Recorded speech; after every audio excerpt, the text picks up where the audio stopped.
제10장 선시의 인불사상. 누구나 다 지니고 있는 신통. 법당은 훌륭하나 부처님이 영험이 없구나. 신찬스님이 은사스님과 함께 목욕을 할 때 은사스님의 등을 밀어드리면서 한 말이다.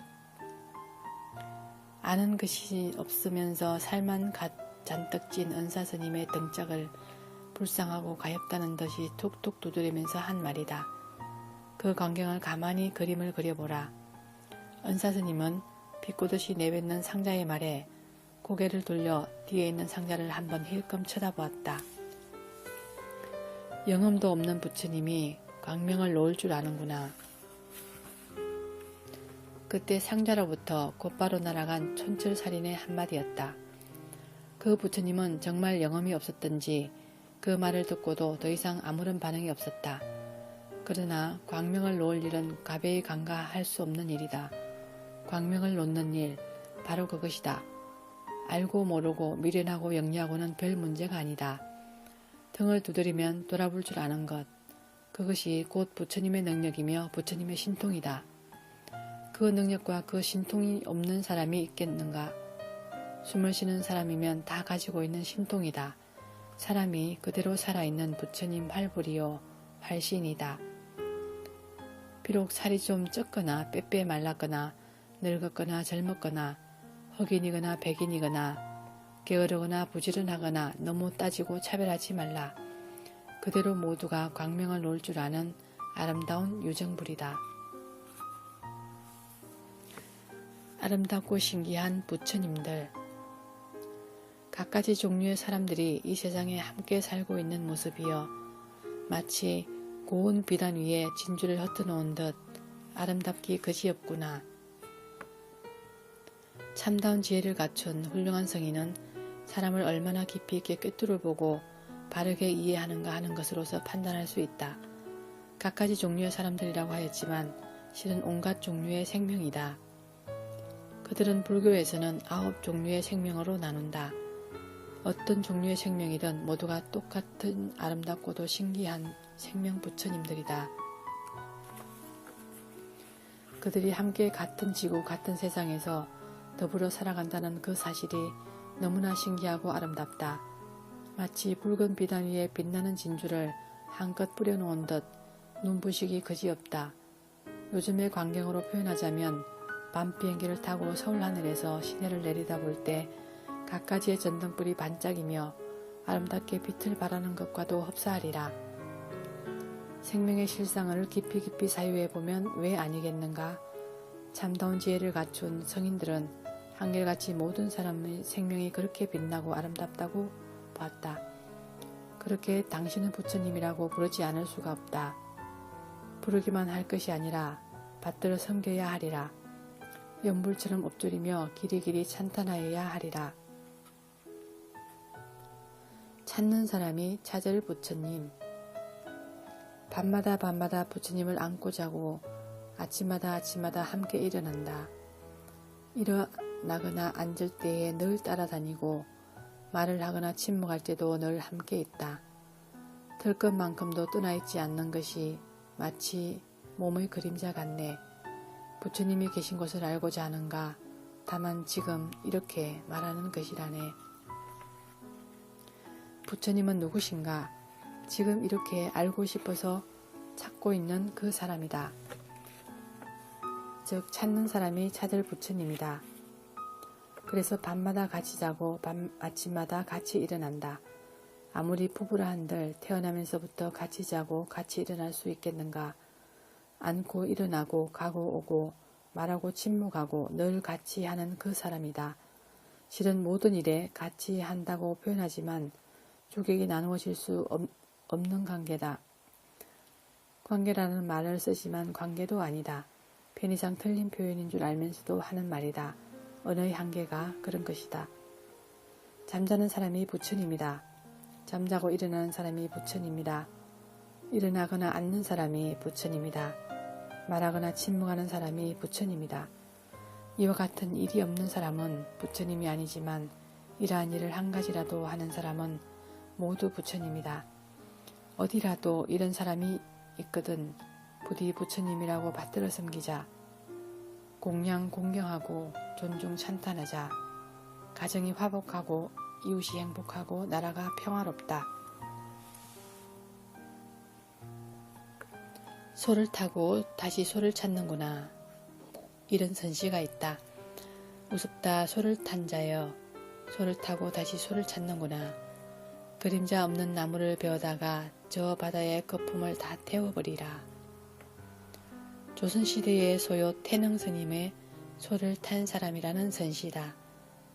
성가에서는 마음을 찾는 일 또는 부처가 되는 일을 소를 찾는 일에 비유하였다. 마음의 소라 하여 심으라고도 한다. 그래서 부처님이 되는 과정인 소를 찾는 과정을 그린 시무도라는 그림이 유명하다. 소를 탄 사람, 소를 찾는 사람, 소를 먹이는 사람 등등으로 부르기도 한다.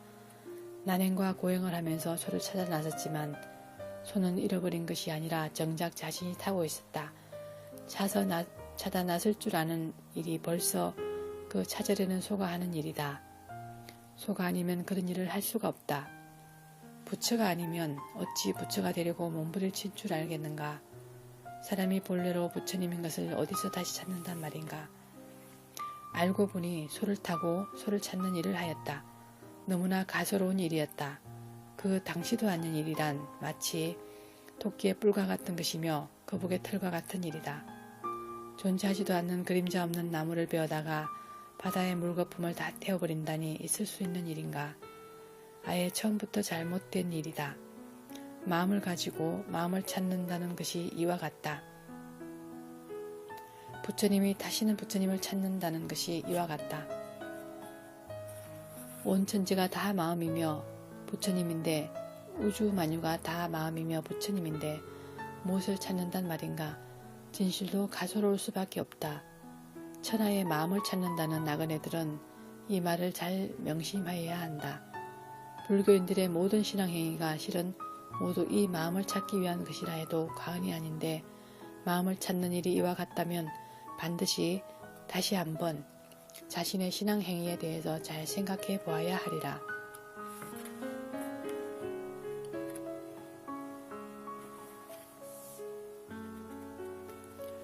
봄은 이미 매화 가지 위에 와 있듯이 하루 종일 봄을 찾아다녀도 봄을 보지 못하고 집신이 다 닳도록 언덕 위에 구름 따라다녔네. 헛땅치고 돌아와 우연히 매화나무 밑을 지나는데 봄은 이미 매화가지 위에 한껏 와 있었네. 송나라 때 어떤 비구니 스님도 도를 깨닫고 나서 지었다. 제목은 봄을 찾다라는 오도송의 시다. 겨울이 막 지나면 사람들은 봄 한다. 성미가 급해서가 아니다. 봄은 희망이자 꿈이다. 그래서 봄이 오면 자신의 인생이 무엇인가 좀 달라질 것 같아 희망이 용솟음신다. 산이나 냇가에 자주 눈이 간다. 논밭이나 들판에도 마음이 간다. 정원에 심어진 나무에도 저절로 끌린다. 희망과 꿈이 생리와 성장과 사랑과 기대감이 넘치고 있는 봄을 그리는 것은 모든 살아있는 것들의 본능이기 때문이다. 어떤 사람이 봄을 찾아 나섰다. 그 사람은 곧 모든 사람이다. 하루 종일 이곳저곳 찾아다닌다. 저 멀리 구름 걸린 언덕배기와 넓은 들판에까지 돌고 돌았다. 그러나 봄은 볼 수가 없었다. 지친 몸으로 집에 돌아왔다.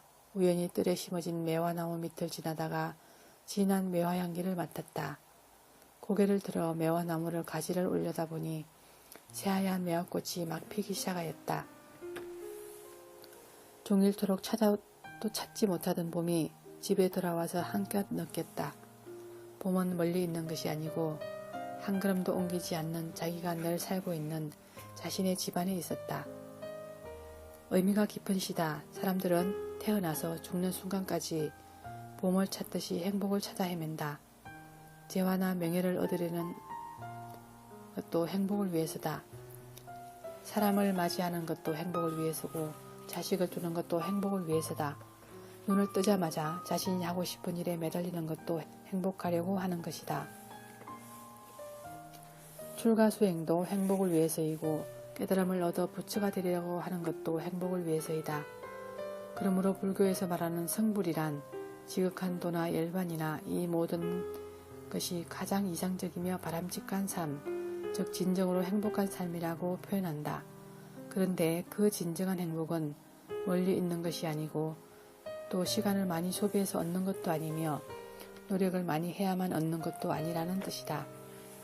성불이나 열반에 이르기 위해서 불교에서는 8만 4천 방편을 시설을 두고 있다. 연불이나 강경이나 참선이나 주문이나 육도 만행 같은 일들이 그것이다. 이러한 수행을 끊임없이 갈고 닦아야만 그곳에 이르는 것으로 잘못 알고 있는 사람들도 적지 않다. 그러한 것들은 어디에 이르기 위해서가 아니고 다만 그러한 삶일 뿐이다. 열반경에서는 소를 잡던 백정이 그 자리에서 칼을 내동댕이 치며 나도 부처다 라고 외쳤단다. 이 얼마나 장쾌한 일이냐. 부처님은 바로 지금 여기에 있다. 지금 이 순간 보고 듣고 숨쉬고 느끼고 하는 이 사실이다. 이것이 삶의 모든 것이며 인생의 모든 가치와 의미가 다 담겨 있다. 성불도 열반도 행복도 지금 바로 이 순간 여기에 있다는 사실을 알아야 한다.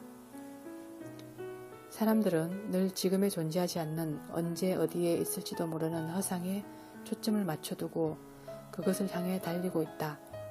지금 이 순간 이렇게 확실한 부처의 실상과 행복의 실상은 외면한다.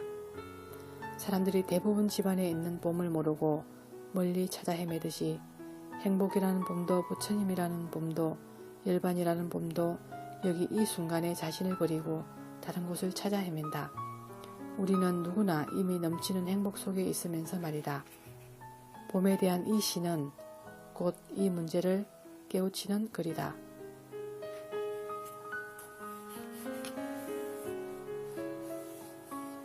자신의 무명번뇌가 본래 부처님.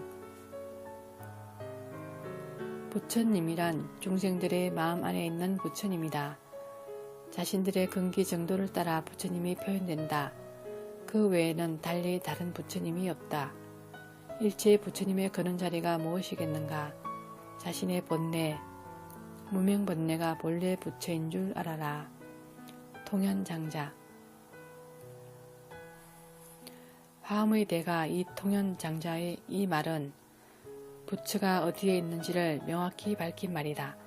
부처가 중생의 마음 안에 있다면 중생 그대로가 부처라는 뜻이다. 예컨대 중생이 그릇이고 밥이 부처라면 밥을 주문하면 어떤 그릇에 밥이 담겨 있든지 그릇은 보지 않고 밥만 보는 것이 상식이다. 그릇은 크게 문제 삼지 않는다. 그냥 그릇 통째로 밥이라고 하는 것과 같다.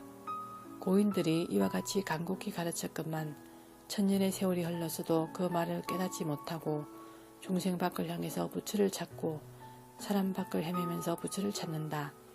또 일체 모든 부처님의 그런 자리가 곧 무명번뇌라고 하였다. 소승불교에서 겉으로 혐오하는 무명번뇌가 다름 아닌 부처라는 것이다. 이 얼마나 놀라운 발견인가. 무명과 번뇌가 바로 진정 귀중한 재산이다. 금은 보화와 같은 재산 정도가 아니다. 돈과 집과 땅과 회사와 같은 재산 정도가 아니다. 바로 부처라는 재산이다. 참으로 놀랍고도 기급할 일이다. 무명과 번뇌가 부처라는 큰 재산이라니 말이다.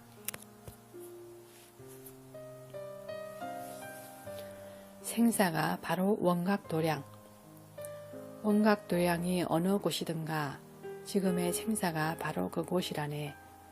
이 글은 해인사 8만 대장경각 앞에 주련으로 걸려있는 문구다. 아마도 8만 4천 법문을 대표하는 뜻에서 그곳에 걸어두었을 것이다. 원각이라면 부처님이 6년 고행 끝에 큰 깨달음을 이루신 것을 말한다. 즉 승불하신 것을 말한다. 모든 불교인들의 희망이자 꿈이다.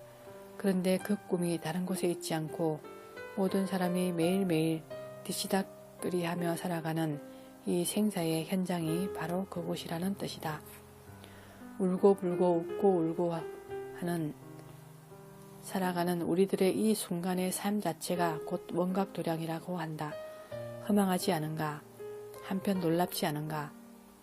불교 최고의 경지를 성불이니 원각이니 열반이니 견성이니 하는 온갖 말로 표현하여 참으로 까마득한 먼 곳에 그 경지가 있는 것을 가르쳐 왔다. 그러나 사실은 모든 사람들이 살아가고 있는 이 생사의 현장이라는 것이다. 모든 사람들의 보통의 삶이 그대로 부처의 삶이라는 뜻이다. 이 말이 84,000 법문의 정수다. 이제 다시 무슨 말로 설득을 할 것인가? 불교 최극점에 이런 가르침이다. 불교의 완성에 다다른 가르침이다. 이제 더 이상 나아갈 데가 없다. 이것이 신대성 불교며 최상승 불교다.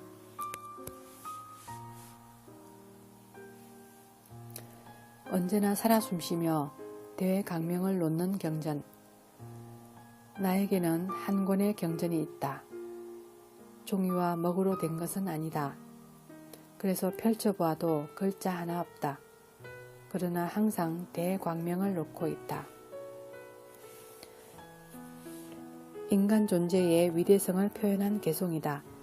경전이라고 하면 흔히 종이와 먹으로 된 84,000 대장경을 떠올린다. 그러나 그것은 진짜 경전은 아니다. 진짜 경전은 모든 사람이 다 가지고 있는 이 경이다. 종이와 먹으로 되지 않았으니 글자가 있을 수 없다. 글자가 없으니 고고한 설명이 있을 수 없다. 참으로 간단 명료하면서 언제나 살아 숨쉬는 경전이다. 살아 숨쉴 뿐만 아니라 항상 대광명을 놓고 있다. 대광명이란 무엇인가? 이렇게 글을 쓰고 글을 읽고 말을 하고 사랑도 하고 미워도 하고 시기도 질투도 할 줄 아는 바로 그것이 대광명을 놓는 일이다. 신통묘용을 부리는 일이다. 이 사실 외에 더 위대한 작용이 또 있을까? 일을 해도 대광명이며 길을 가도 대광명이며 잠을 자도 대광명이다.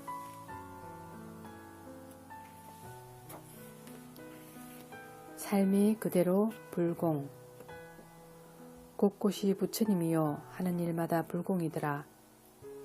모든 사람은 부처인 까닭에 곳곳이 부처뿐이요 하는 일마다 부처인 사람을 위한 일이므로 그대가 불공이다. 달리 다른 곳에 가서 부처를 찾을 필요가 없다. 법당이나 불교 성지에 가서 찾는 부처는 모두가 가짜 부처다. 진짜 부처는 곳곳에 널려있는 사람 부처가 진짜 부처다. 법당에서 하는 불공도 가짜 불공이다. 사람이 살아가는 일일 그대로 불공이다. 왜냐하면 부처인 사람이 하는 일이기 때문이다. 가도 가도 본래의 그 자리. 가도 가도 본래의 그 자리요. 도착하고 도착해도 출발한 그 자리더라. 가도 가도라는 그 간다는 행은 사람이 걸어가는 뜻과 함께 불교에서 수행한다는 의미가 들어있다. 수행하고 또 수행하더라도 수행하기 이전에 본래의 그곳이다 라는 뜻이다. 수행이란 사람으로 태어나서 좀 더 다른 사람이 되어보려고 성인들이 소개한 여러가지 방편을 사용하여 이런저런 몸짓과 마음짓을 하는 것을 말한다. 참선도 하고 연불도 하고 강경도 하고 주문도 외고 절도 하는 등등의 일을 하는 것이다. 그래서 어떤 경지에 오르고 어떤 다른 사람이 되기를 희망하는 일이다. 그러나 의전지시구시인이라는 성가의 말과 같이 다만 예전 그때의 사람일 뿐이다. 만약 별다른 사람이 있고 별다른 법이 있다면 그것은 삿된 마음의 견해다.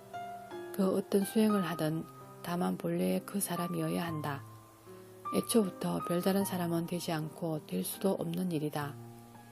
사람은 본래로 완전 무결한 존재이기 때문이다. 그것을 부처라 하든 하나님이라 하든 중생이라 하든 상관없다. 그러나 대개의 수행하는 사람들은 별다른 사람이 되기를 희망하고 있다. 그래서 소영웅 심리에 사로잡힌 사람들도 적지 않다. 설사 어떤 피나는 수행을 해서 어디에 이르렀다 손치더라도 처음 수행하기 전에 그곳이다. 지지발처다. 즉 사람으로서의 본래 그 자리다. 본래 그 자리인 부처 자리보다 높은 곳은 없기 때문이다. 본래 하나님 자리인 그 자리보다 높은 곳은 없기 때문이다. 사람은 처음부터 이렇게 위대하고 훌륭한 존재다. 사람을 떠나서 다시 다른 경지를 기대하지 말라. 잘못하면 전도된 사람이 되고 미친 사람이 된다. 필자는 동진 출가하여 지금은 전설이 된 큰 스님들을 많이 보아왔다. 당대의 선지식 복은 내가 제일이 아닐까 싶다. 처음 범어사에서 60년대 초에 동산스님, 지효스님을 모시고 살았다. 그 후 해인사에 가서 지월스님, 일타스님을 모시고 살았다. 강원을 조립하고 제방선원으로 행각하면서 동화사에서 효봉스님과 구사스님을 함께 모시고 살았다. 그리고 경봉스님, 향곡스님, 춘성스님, 정강스님, 관흥스님, 원어스님, 탄어스님, 성철스님, 지선스님, 법룡스님, 서홍스님, 서암스님, 월삼스님, 벽안스님, 오라스님 등 많은 스님 밑에서 한 철 또는 두세 철씩 모시고 살았다. 그야말로 지금은 전설이 되고 남는 기라성 같은 큰 스님들이다. 지금 생각하면 천만다행으로 그들은 모두 변함없이 우리와 똑같은 사람이었다. 처음도 사람이고 중간도 사람이고 나중도 사람이었다. 결코 다른 존재가 아니었다. 그 얼마나 다행인가. 사람으로 살다가 사람으로 가셨으니 말이다. 그야말로 가도 본래의 그 자리요. 도착하고 도착해도 출발한 그 자리더라. 부처 노릇을 하고 산다. 전단향 나무로 중생의 형상을 만들고 열의 형상과 보살의 형상을 만들어 1000가지 얼굴만 10,000가지 머리들을 각각 다르지만 만약 그 향기를 맡아보면 모두가 일반이더라. 이 개송은 불상이나 보살상 또는 나한상과 같은 성인의 상을 조각하거나 그림을 그려서 법당에 모시고 저만 의식을 할 때 그 의식문 서두에 나오는 내용이다. 그러므로 참선을 하거나 경전을 보지도 않고 그냥 연불만 하면서 사는 사람들도 잘 아는 법문이다. 전단향 나무로서 온갖 형상을 다 만들어서 그 얼굴이 각각 다르더라도 그 조각상에서 나는 향기는 모두가 똑같은 전단향의 향기다. 왜냐하면 재료가 전단향 나무이기 때문이다. 사람이 다 각각 달라도 우리는 그 재료가 부처이기 때문에 모두가 부처 노릇을 하고 산다. 보고 듣고 기뻐하고 슬퍼하고 사랑하고 미워하는 그 일이 곧 부처의 노릇이다.